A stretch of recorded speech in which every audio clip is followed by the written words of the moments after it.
Hello and welcome to Cooking with Unity. I'm your host, Maximilian Moreau, and I'm here with Philip Wilson, my That's tech. me. Yep. Hello. And we're going to be doing another episode for you guys today. Yay! And 15 minutes late again. I promise that I'm not making this a normal thing. That's not the right. My email screen still doesn't work. I need to fix that. Not that. There we go. All right. Hello. All right. So on our last episode, we started on a dual stick shooter. I'm going to adjust this. All right. And what we got working was a very basic move your character around, shoot in different directions, and kill the blocks. And the blocks are these slow-moving, regular dudes that are attacking us. So, what we're going to do today, I think, let's focus first on doing a little cleanup, making it so like the bullets don't fly off like that, even though that looks kind of cool. Let's get a couple more enemy types in, kind of flesh out some gameplay, and maybe get a power-up or two going today. So I'm going to promise one enemy type, one power-up, but we'll see what we actually get to as far as content goes. So let's start with an enemy. What should we start with?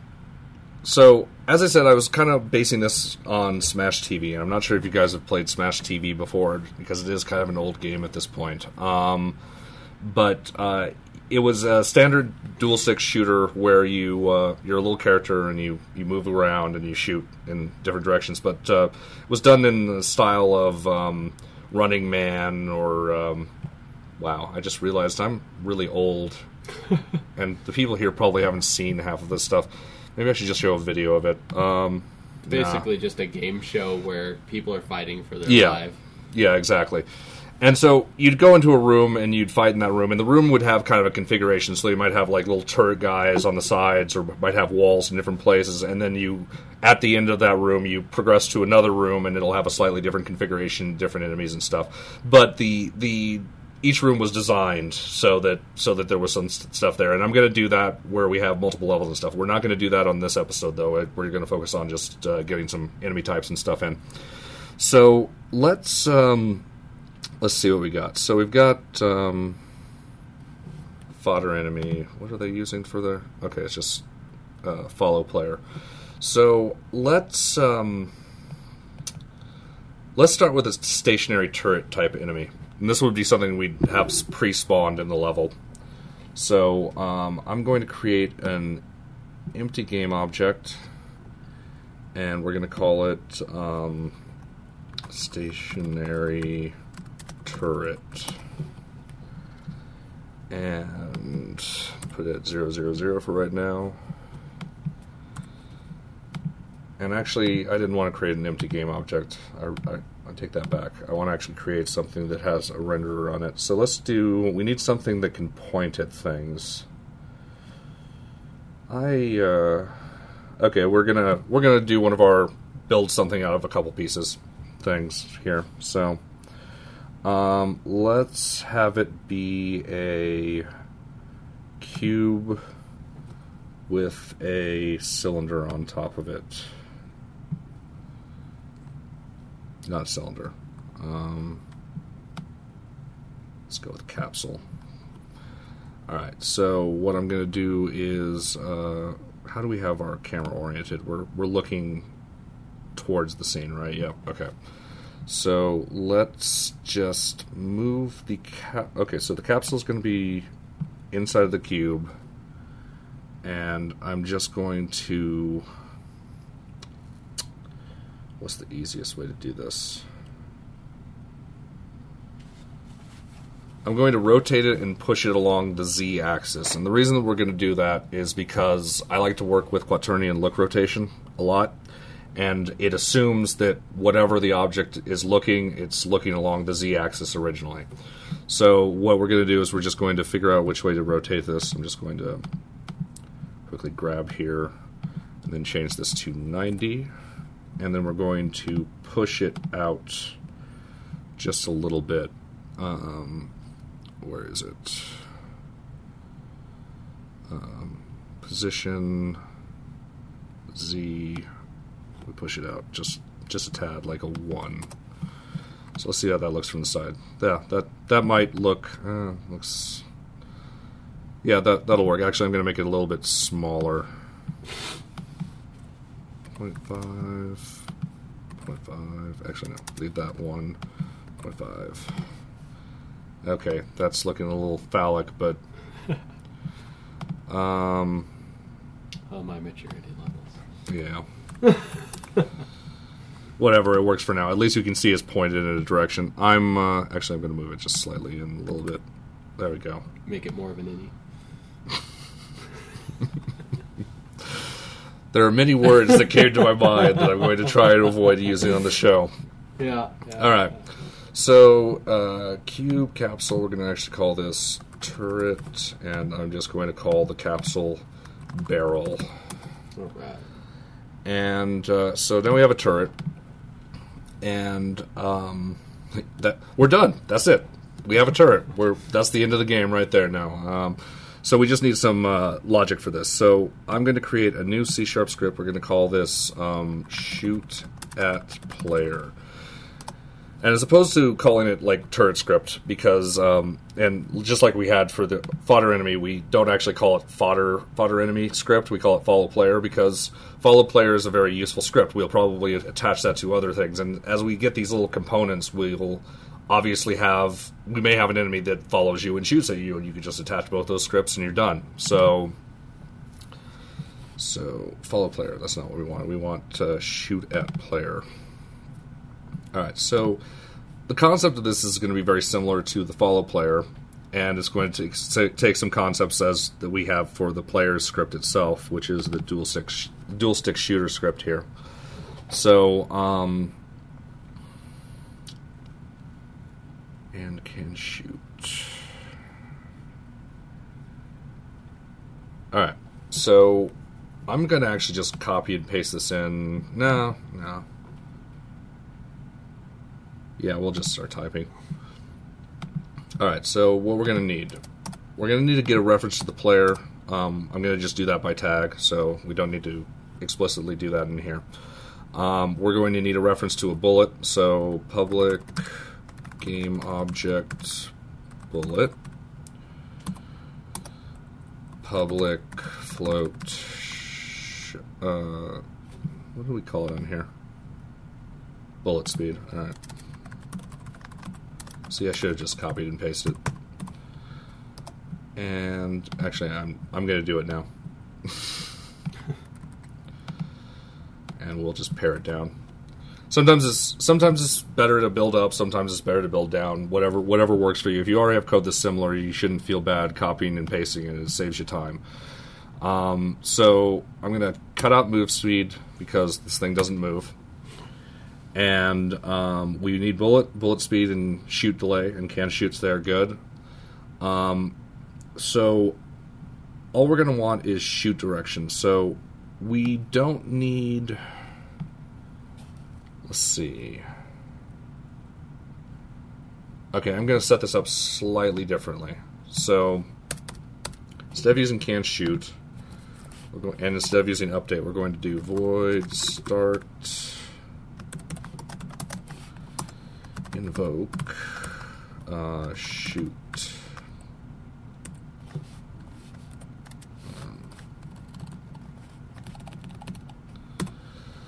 And we're going to change this thing to be called shoot, and we're going to grab this logic here,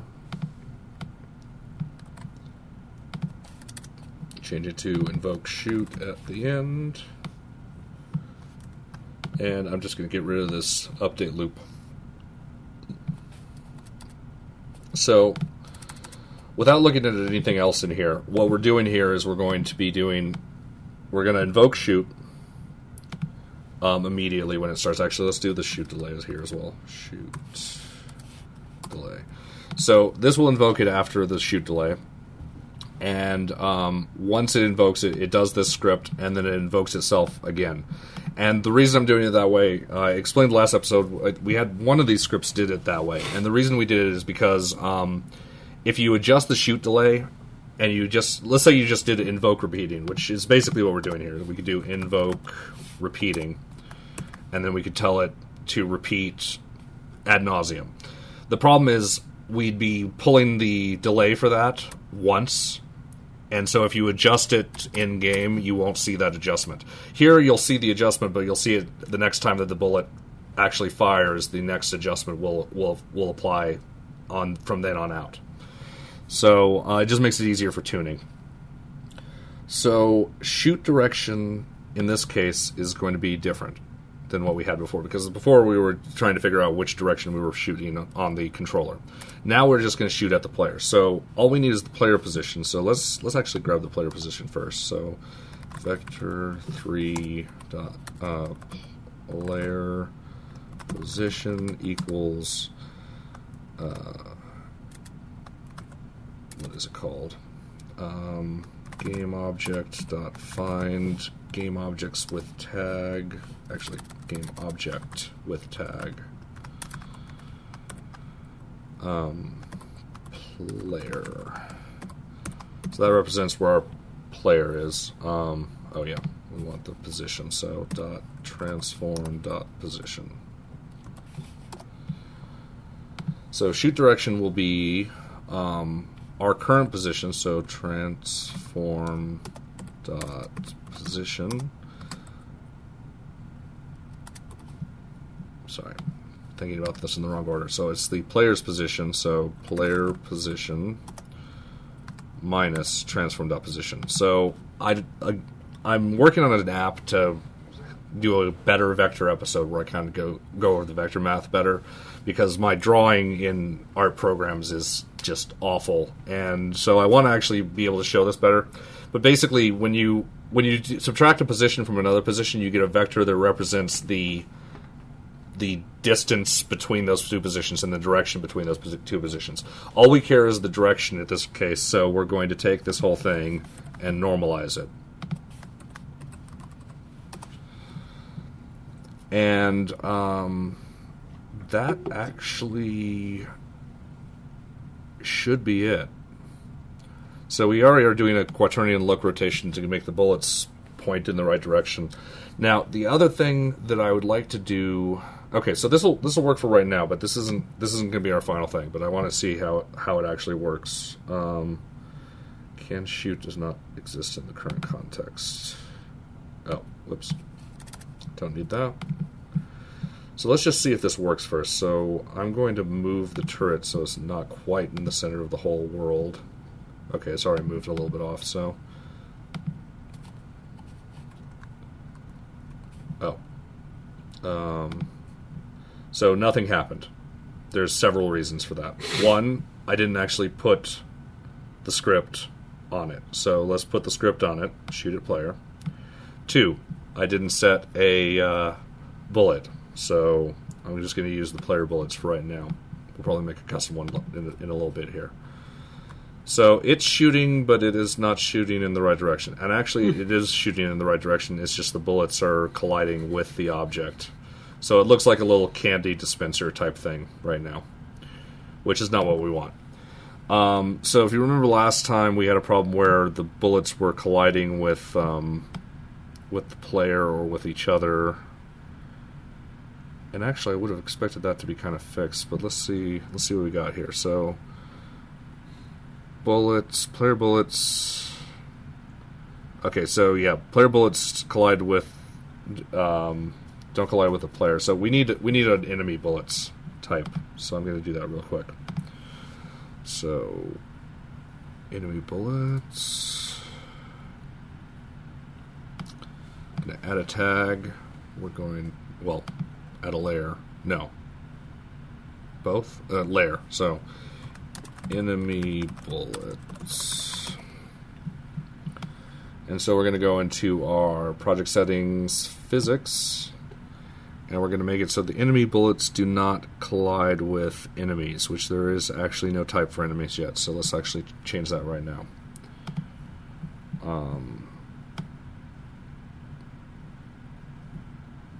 Project settings, tags.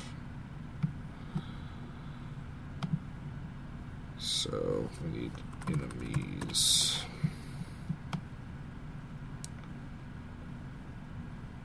So go back in here, and now we have enemies as well. So enemies do not collide with enemy bullets, and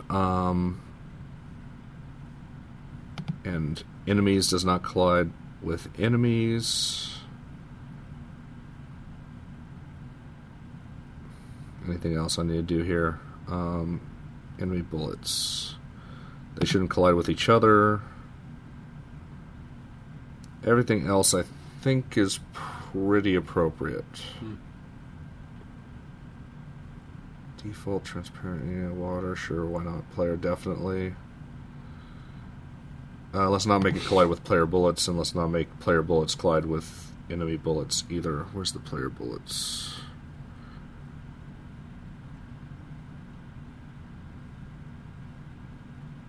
Okay.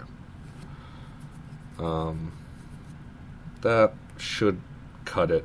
Does that make sense? This thing can kind of get nasty looking as you add layers, but basically you just have to look down the line. Okay, player bullets collide with these, and then you have to look down this line. Player bullets collide with these as well. The only ones that are totally straightforward are default and whatever the last one you put in.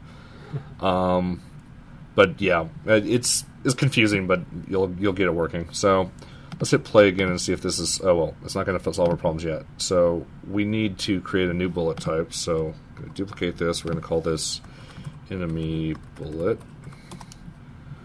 We're going to make it red. Ooh, good. So that we know that it's bad. And what else did we need to do? That might be all we need to do. Oh, yeah, no, tag. We need to... Not tag. We need to put it on the enemy bullets layer. So now if we hit play, didn't solve our problem.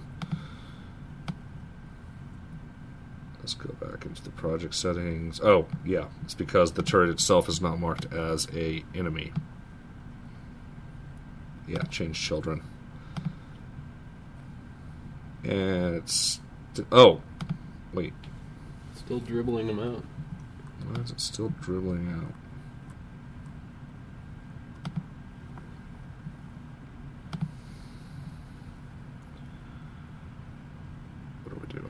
They're enemy bullets.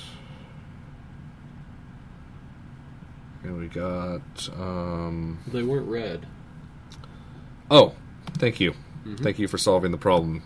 They weren't red.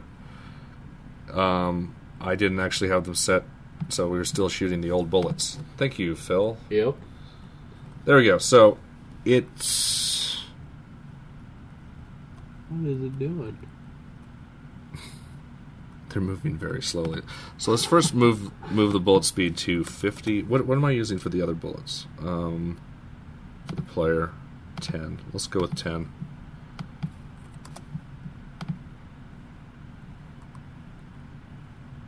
Alright, so I think the problem is... Where is this thing in 3 space, and where's the player in 3 space? Player's at 0. X is just... Oh, the Z. There we go. 19.5, yeah. Where did I get that? Alright. There we go. Now it's acting more like we want. Although, this would be a horrible enemy to fight. Yes. It's like, no! Die! Also, it can't be killed! Is it destroying its buddies? Yeah. It is. So, it's shooting at me repeatedly, and yeah. So... What I want to do is, what this thing does is, no matter where the player is, even if I was to teleport, the next bullet it fires is right where I'm at. So you have to keep moving on this thing. And that's not terribly fun. So what we're going to do, and it also doesn't show off what we modeled for the turret. So let me actually rotate the turret so it actually looks kind of like what I'm intending it to look like. What direction do we want to rotate? I guess it's the Y direction. That'll work. I'm just going to do -90 for right now. So, I want this thing to point at where it's going to shoot, where right now it's not. And, the reason I want to do that is because we're going to have this thing, instead of just shooting at the player, it's going to have a rotation speed. and it'll rotate towards the player. And I'm going to keep it shooting so that it just throws bullets out there, but we'll have a much longer delay between shots. And so this thing will basically just be another thing to worry about rather than something that's just going to murder you. We can have a more advanced version later. There's a turret like this where you just have to keep moving and do the wax on, wax off style gameplay.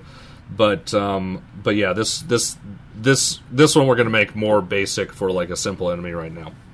So I'm going to actually keep that script, shoot it player. And we're going to actually make a new set of scripts for these ones. So we're going to make rotate toward player, and we're going to make shoot forward. So before I go further, I'm going to create a couple folders just to organize this stuff real quick. So we're going to do prefabs, throw all our prefabs in there.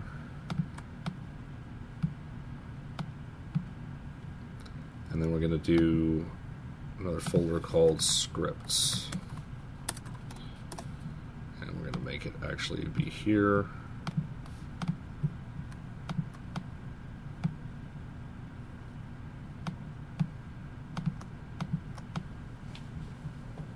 Alright. Now it's a little bit better organized.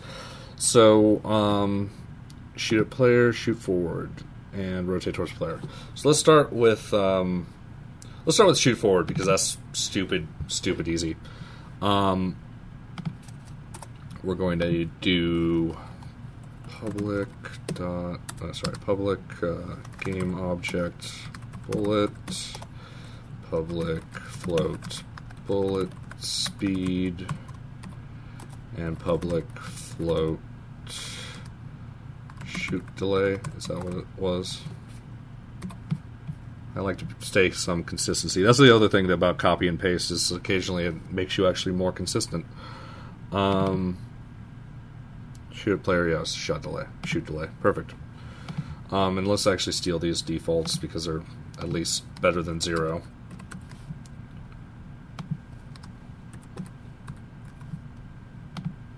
Or 0.2f, sure. And an equals. Alright, so this one is just going to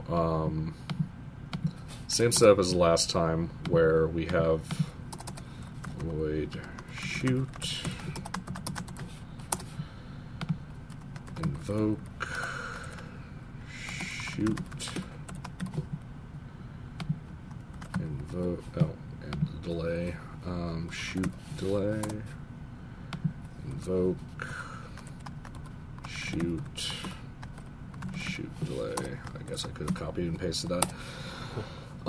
So this is just our basic rundown, and now all we need to do is spawn our projectile and send it in the right direction. So it's going to look very similar to this, so I'm going to copy and paste it. I don't know why I didn't just do this from the start. Sometimes I like typing, sometimes I like copying and pasting. So we care about the player. No, we don't care about the player position this time. And the shoot direction in this case is incredibly easy because we want it to just be vector3.forward. And that's it, actually. I think that's done. Technically, we don't even need this variable, so I'm going to just do that. We're going to just directly say vector3 forward here and get rid of this. So what this is doing now is we're creating a bullet. We're creating it at the transform position. Shoot direction. So, that's easy. Vector3.forward. So we're rotating it towards the forward, and no, not vector3 forward. We're doing this wrong. So vector3 forward is always in the z-axis. That's not what we actually want. We want the transform.forward. Transform.forward. This is whatever direction the object itself is facing in the z direction. So we're going to do transform.forward, And we're going to hit save, and I'm going to just quickly test this by attaching it to our turret and disabling the other one. So we're going to shoot forward. And if we've done this right, it should... Oh, it has no bullet. So we're going to grab enemy bullet, throw it into... We're going to grab enemy bullet once we have that selected and throw it in there. Hit play, and... Okay, see there... That doesn't look healthy. That doesn't look healthy at all.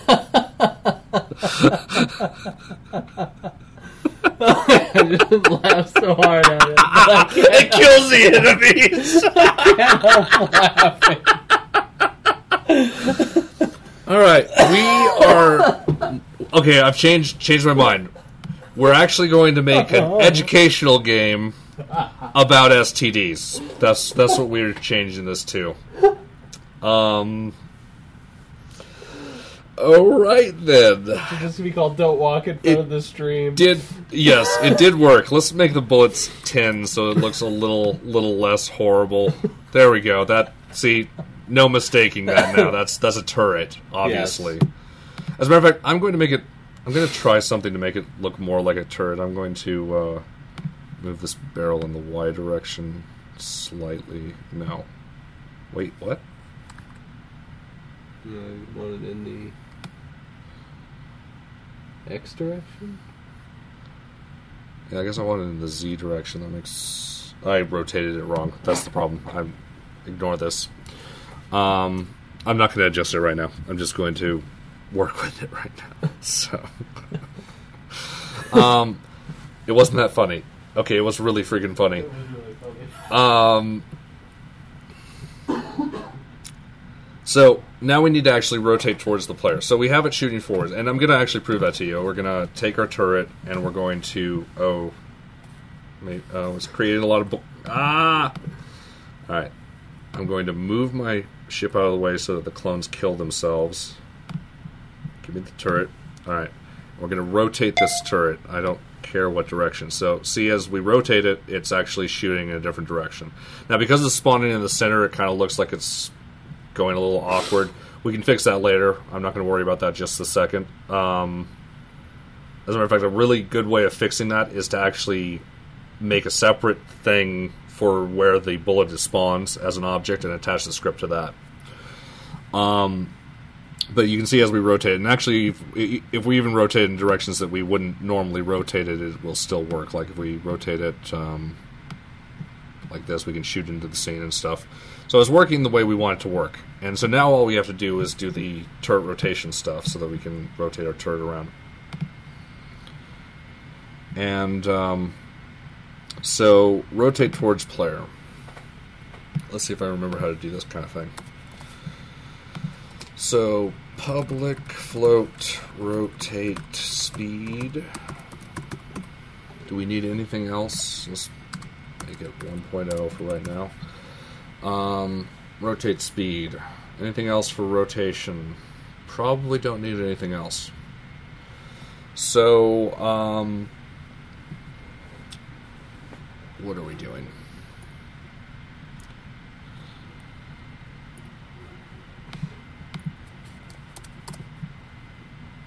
So let's see. We're going to, in the update loop, rotate it based on this rotate speed towards the player.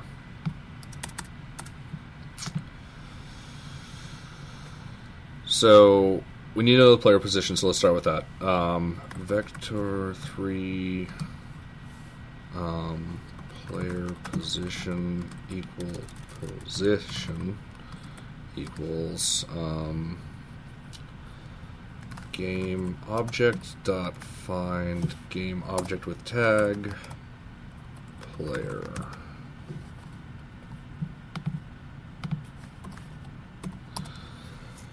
And so our goal rotation, so vector 3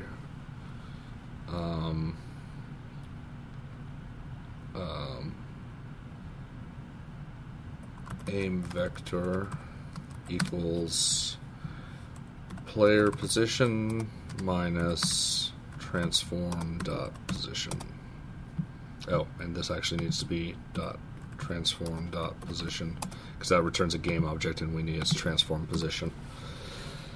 We would have gotten a little compiler on that.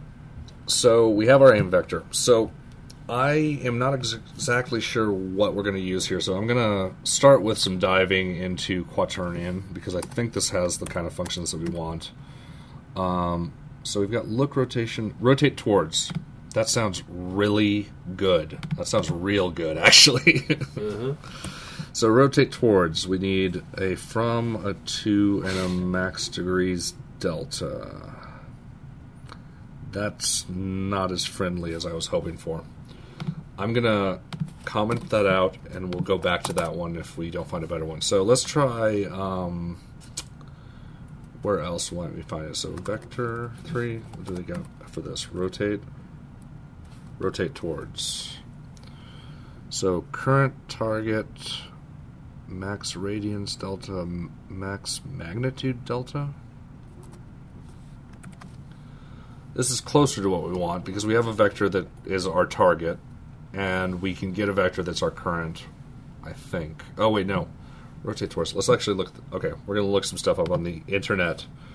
So, rotate towards Unity.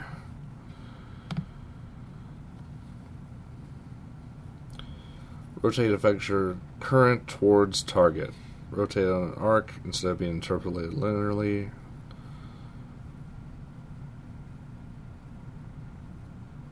Current towards target. Alright. That sounds good. What's the max radiant? What's the negative value? Speed, angular speed, and change of magnitude.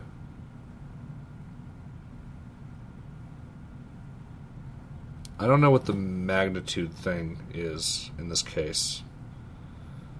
So I'm just going to plug our speed thing into both, and we'll see what happens.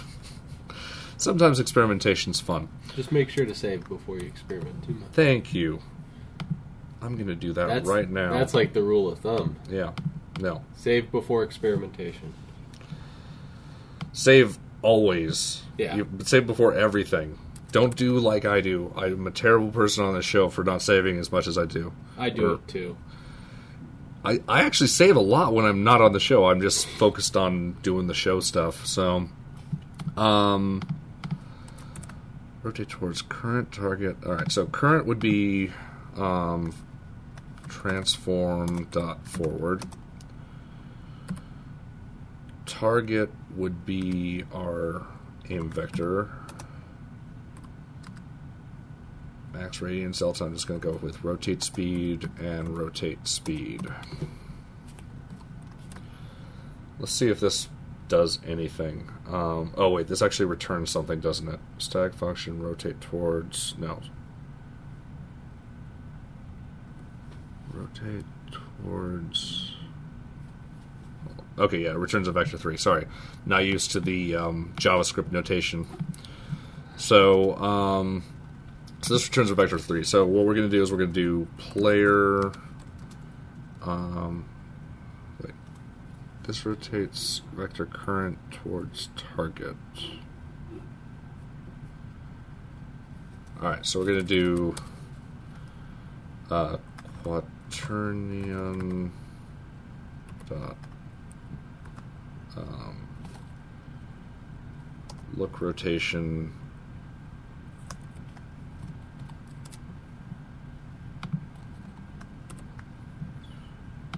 Do, let's see, what are we doing here? Transform dot rotation equals quaternion look rotation. So let's see what this does. This may not work at all, but we're going to give it a shot. Huh! First try. All right, just pure speculation on a lot of this stuff. All right, cool. I'm very happy about that. It wasn't pure speculation. I knew that there's the tools to do this. Now, I'm not sure if this is the best way to do this, but it certainly worked, and it certainly seems pretty concise. So what we did here is vector rotate towards takes one vector and rotates it towards another with a maximum speed. So let's actually test that maximum speed theory. So I'm going to make the player considerably faster real quick.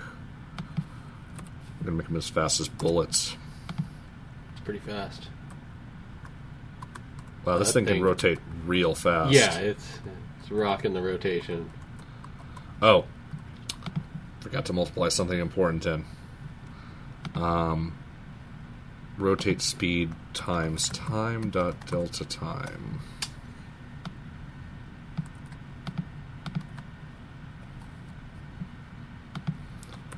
Let's give that a shot.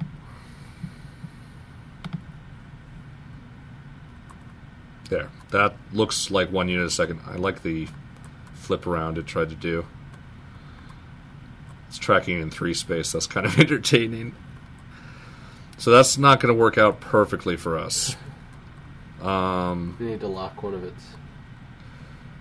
Yeah, I'm not sure if locking would actually work. So first let's make sure this thing's rotated in a meaningful direction. So I don't want the global, I want the local. So I actually want this to be rotated. This should be up.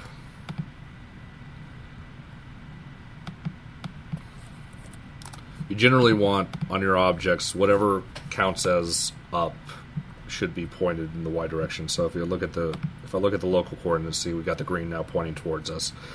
I probably should have set this up not on the side like I did, but it doesn't really matter. And but let's see what this does now. Let's see if that just by itself can fix it. It's not going to. Yeah, it just does whatever the heck it wants. Oh yeah, it's got a mind of its own.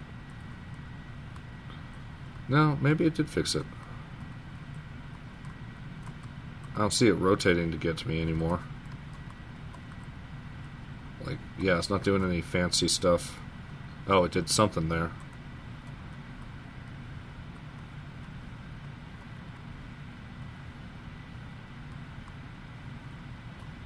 Yeah, let's do what Phil suggested. Let's lock it.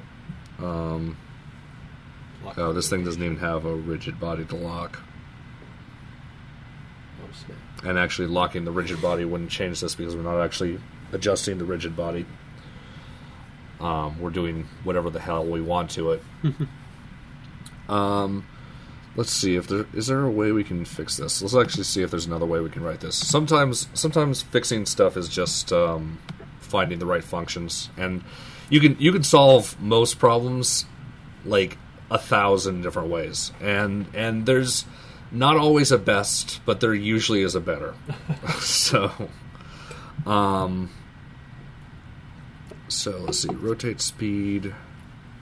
So we did quaternion look rotation. What was the other one we were going to try? We had quaternion dot rotate towards.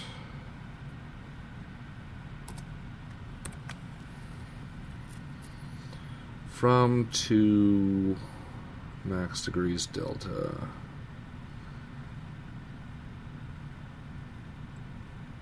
So let's see.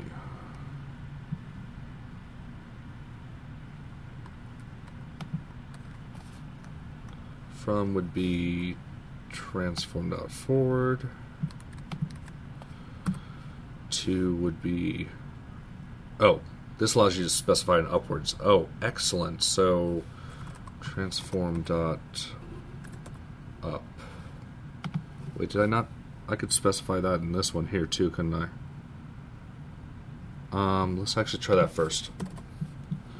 So I can put a comma here and give myself an upwards vector. So let's, what is that default to anyway?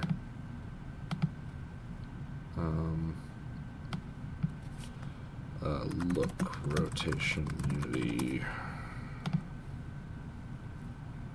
Okay, defaults to vector 3 up, which is not what we want. We want transform dot up. So let's see if this just fixes it outright.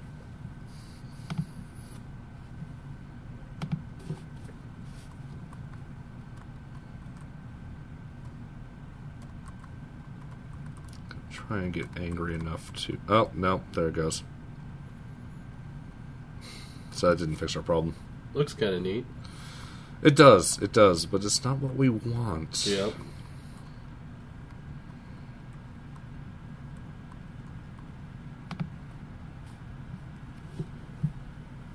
Spending the majority of this episode fixing one problem, but there are worse ways we could spend the time on the show. Because fixing problems is 99% of what making games is. So, what do we got here? Quaternion rotate towards. Let's give this one a shot. Transform dot rotation equals... And then the quaternion 2 is look rotation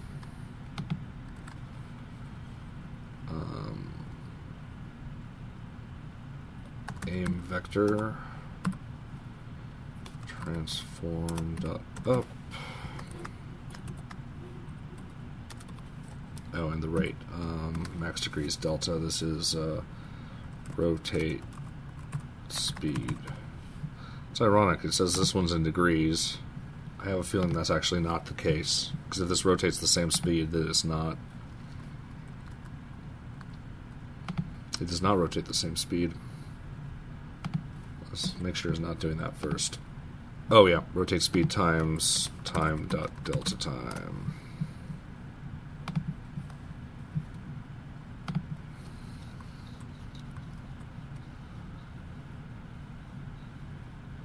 Okay, it is in degrees.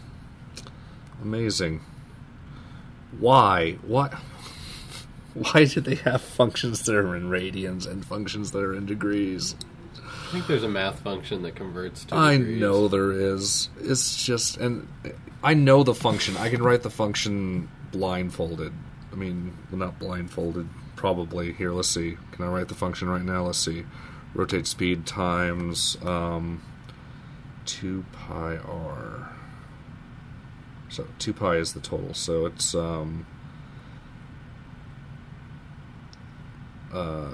times 3.14 times 2. You can just do math f pi.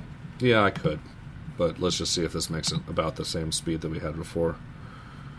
Invalid arguments. Oh. 2.0 f. 3.14 f.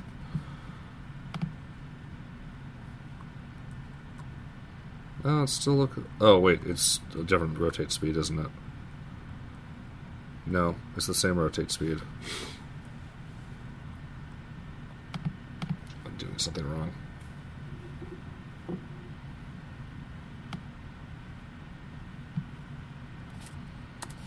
Alright, fine, we'll find the mathf function that does it. Approximately, closest power 2. Rad to degree, there we go. So, deg to rad is what we want, actually. Do we have that? Yes, deg to rad.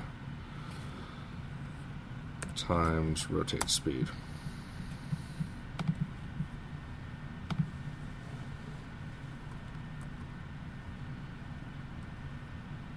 What?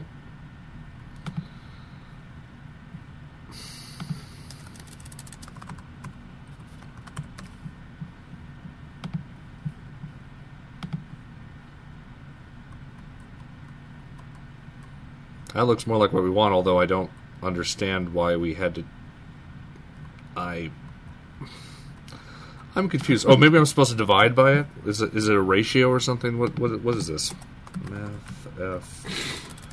Let's just print it. Debug.log math F dot rad to deg.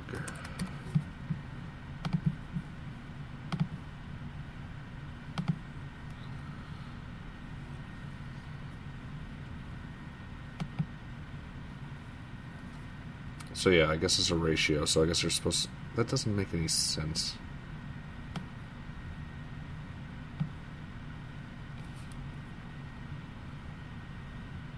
Oh, I see. Red. That makes sense, because it wants it in degrees. We're converting it from radians to... Got it. Sorry. My brain was backwards. So that makes sense. mathf.rad2deg is literally just a constant, and it just represents multiplying what you need to make it, to convert from radians to degrees.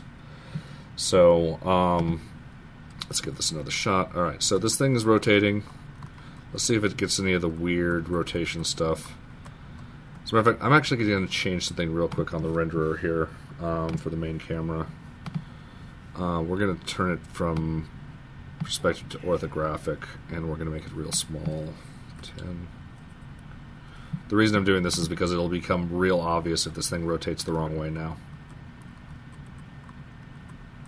Well, it looks like it's working pretty well. It was happening when I was getting behind it under certain circumstances. I'm trying to do it at a long distance because sometimes that affects the precision.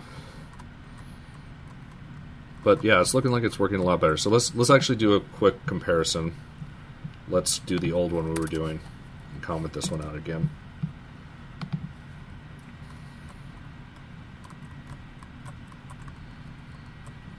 And please, if anyone has a one-liner on how to fix this, like just like, you idiots, why didn't you just use blah? Please let me know at pushypixels@pushypixels.com, and I will talk about it in the show. Because this one looks like it's working too now, but this one wasn't working earlier. Let's try doing something mean.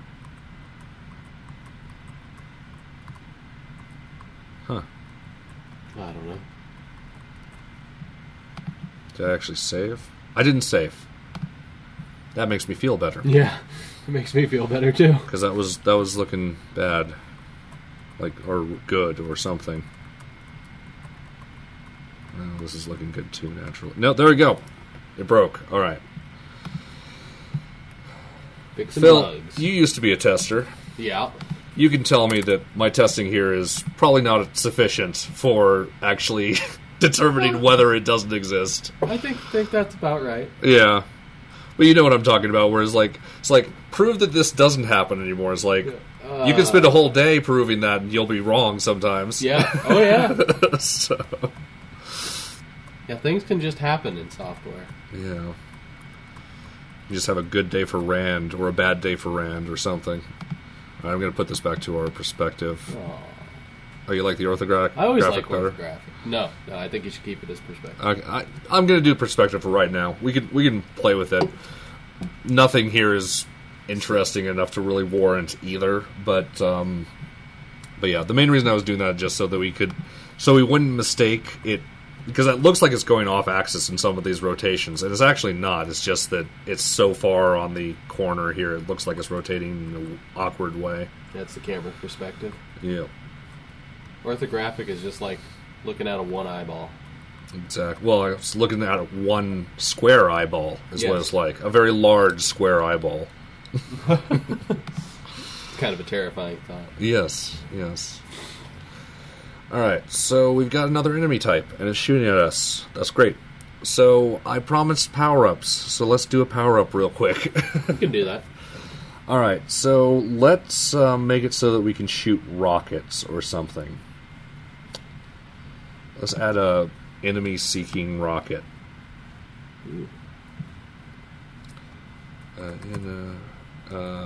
Actually, we already have a follow player. Do we want to just call this follow enemy? No, let's make it more interesting than that. Seek enemy?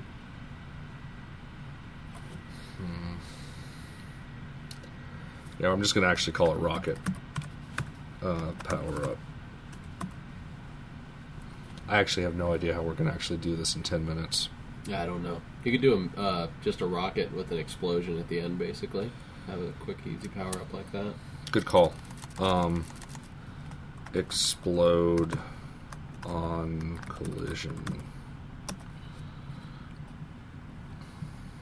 Alright, so what we're going to do is we're going to make this thing explode. It's going to look very similar to Gib on Collide. So I'm going to copy this out, and put it into explode on collision. Explode on collision. Alright, so game object gib int amount 10.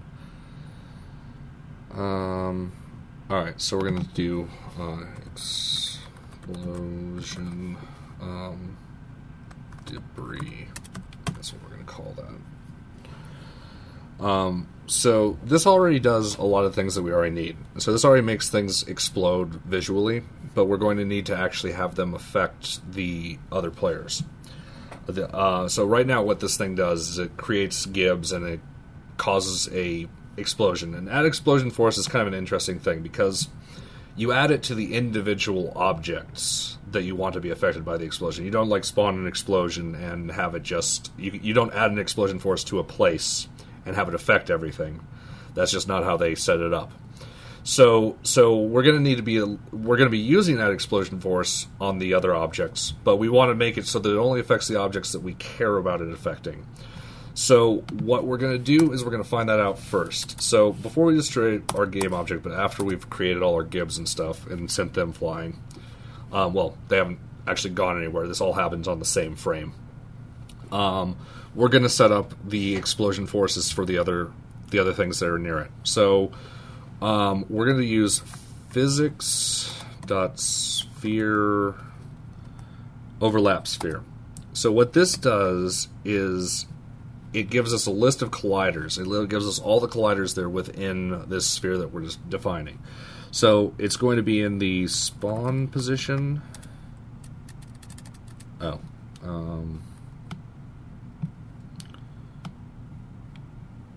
Does this... Oh, I see. Okay, so transform position is all we need.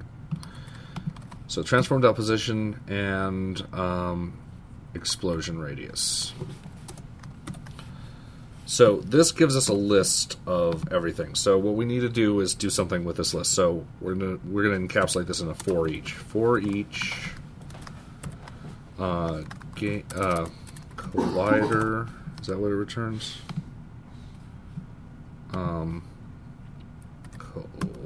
In physics. Actually, let's go with collider. No, let's not go with that. Let's go with call. Because there's another thing called collider and it'll get confused. Sorry, it's complaining. Why is it complaining? Oh, because there's not enough of these. Alright, so, and this does return a collider, right? Physics. Yes. Dot. Okay, I just want to see it on the screen so people know what I'm actually looking at here. Overlap sphere.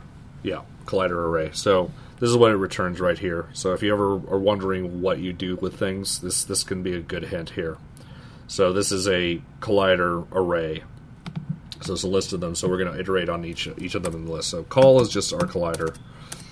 So we're going to then basically,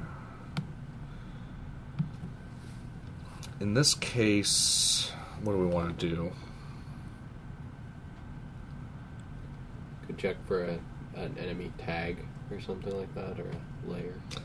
Yeah, we check to see if they are tagged right or if they're on the right layer or something like that, and we could destroy them, or we could push them back from the explosion. Maybe. No, let's just destroy them.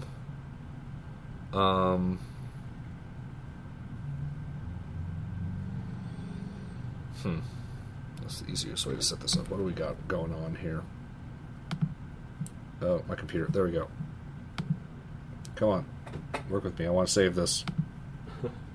Thank you. Gib does not exist in the current context. That's because I changed the name of it. I don't know why I decided to do that. I just did. Still has another context. Oh. Explosion debris dot transform.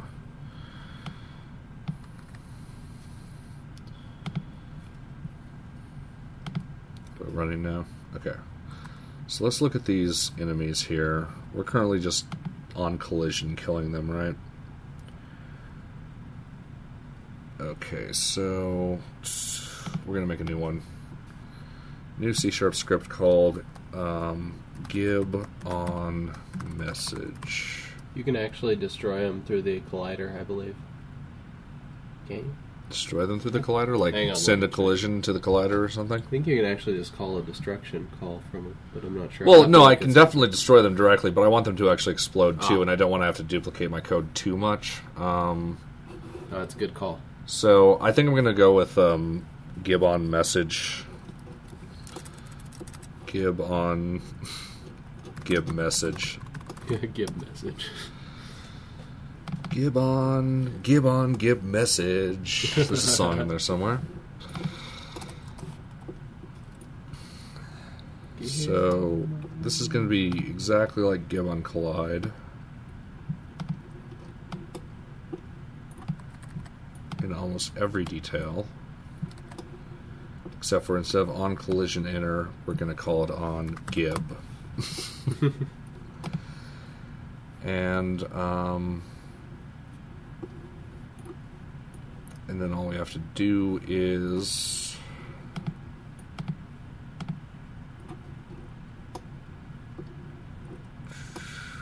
we'll just do a send message to the object. So where is it? Explode on collision. This is one of the ways we could have done it. Another way that might actually make more sense. We'll probably play with this later. Is actually spawning an object that represents the explosion and maybe even visually growing it or something, so that it destroys the things. But for right now, we're just going to have it explode in a radius type thing. And maybe you're right though. Maybe we should just have the Gib code in here because then we can have the blocks react to the centralized position. Your call. But the Gibs would want to be defined on a per enemy basis. Even though I'm probably going to be using red blocks throughout, we'd probably want to, in a full game, you'd want something like that. All right, I'm going to do it this way. I'm going to do it this way for right now, and we'll figure it out later. Get it done and modify it as needed, huh? Yeah, exactly. All right, so for each collider, we'll just call Gib on it. So call dot send message Gib.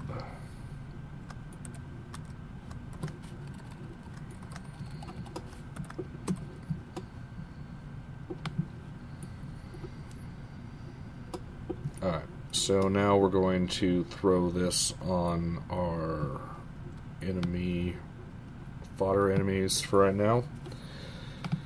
And I'm going to make it match the Gib on Collide here. We're going to reorganize this next episode so that we aren't duplicating as much code, but this will work for right now. Gib, and everything else was default anyway, so that works. And then, so we're not going to have time to actually make this a power-up, but I'm just going to make one that does this. So we're going to duplicate our bullet. We're going to call this explosive bullet for right now, and we're going to attach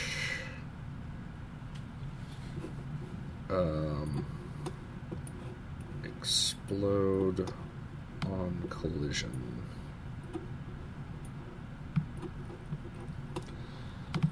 So now if we shoot one of these enemies with a bullet, it should kill.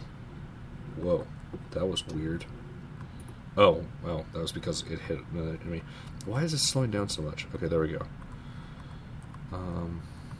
I need enough enemies. Okay, you have got to stop. We've got to get rid of this guy here. For the moment.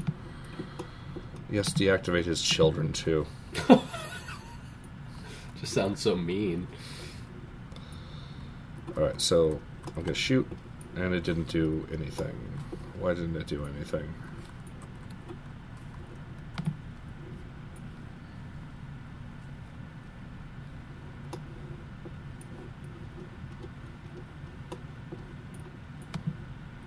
Explode on collision.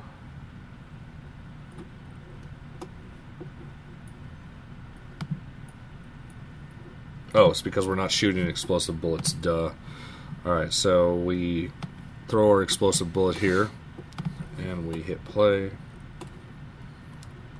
And now we'll probably just get errors. The variable explosion debris of explode on collision has not been assigned.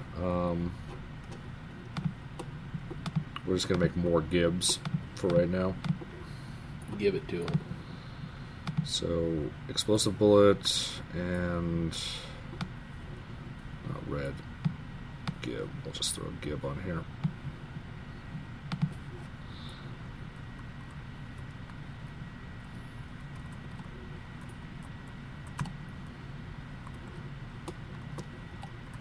Alright, so this is not exploding big enough, I don't think. So, let's spawn radius, explosion radius. Let's make this 10.